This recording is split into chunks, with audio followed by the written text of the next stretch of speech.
நான் இனி பாவத்துக்கு ஊழியம் செய்யாதபடிக்கு, நாம் இனி பாவத்துக்கு ஊழியம் செய்யாதபடிக்கு பாவ சரீரம் ஒளிந்து போகும் பொருட்டாக நம்முடைய பழைய மனுஷன் அவரோட விட சிலுவையில் அறையப்பட்டதென்று அறிந்திருக்கிறோம். முதல் லைனை நல்லா கவனிக்கணும். நாம் இனி பாவத்திற்கு ஊழியம் செய்யாதபடிக்கு, எல்லாரும் சொல்லுங்க, நாம் இனி பாவத்துக்கு ஊழியம் செய்யாதபடிக்கு. பழைய தமிழ் வார்த்தை ஊழியம் செய்யறதுன்றது நம்ம பாவத்தில் வாழாதபடிக்குன்னு அர்த்தம், வேற ஒன்றும் கிடையாது.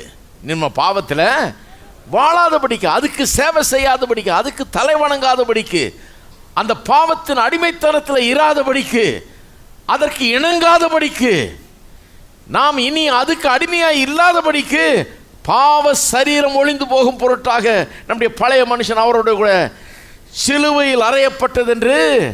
அந்த பழைய மனுஷன் செத்தாச்சு, சிலுவையில் அறையப்பட்டாச்சு, கொன்றாச்சு அந்த பழைய மனுஷனை.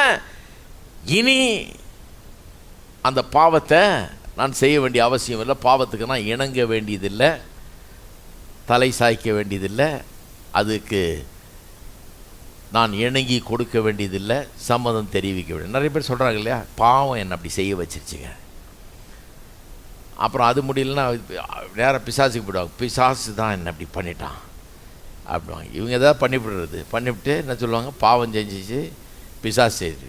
ஒரு கிறிஸ்தவன் அப்படிலாம் சாக்கு போக்கு சொல்ல முடியாது. பாவம் செய்ய வச்சிருச்சுன்னு சொல்ல முடியாது, ஏன்னா பாவத்திலிருந்து உங்களை விடுதலை ஆக்கிட்டாருன்னு பைபிள் சொல்லுது. சிலுவையில் அரைஞ்சிட்டாருன்னு சொல்லுது. சிலுவையில் அரைஞ்சவன் என்னைக்கு திரும்ப உயிரோட வந்தான்? சிலுவையில் அரைஞ்சிட்டான். இயேசு உயிர்த்தெழுந்த போது அந்த உயிர்த்தெழுதல் புது மனுஷனை நம்ம வாழ ஆரம்பித்ததை பற்றி சொல்லுது ஒழிய பழைய மனுஷனாக திரும்பி வாழ்கிறத பற்றி அல்ல.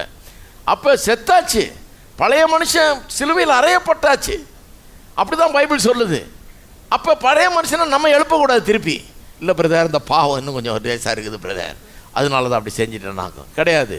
பாவத்துக்கு நீங்கள் அடிமை அல்ல, பாவம் உங்களை ஆள வேண்டிய அவசியம். இது லீகல் பொசிஷன், ஆனால் ஆளாமலாம் இருக்குது. பாவத்துக்கு நம்ம அடிமை இல்லைங்கிற பொசிஷனுக்கு வந்தாச்சு. Positionally we are different.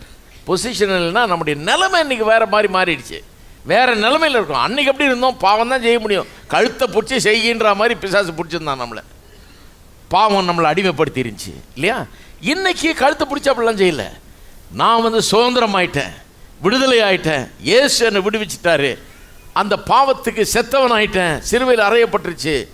இப்போ நான் அந்த பாவத்தை பார்த்து முடியாது, பிசாசை பார்த்து முடியாது, நான் செய்ய மாட்டேன், ஒத்துழைக்க மாட்டேன்னு சொல்ல முடியும். எனக்குள்ளே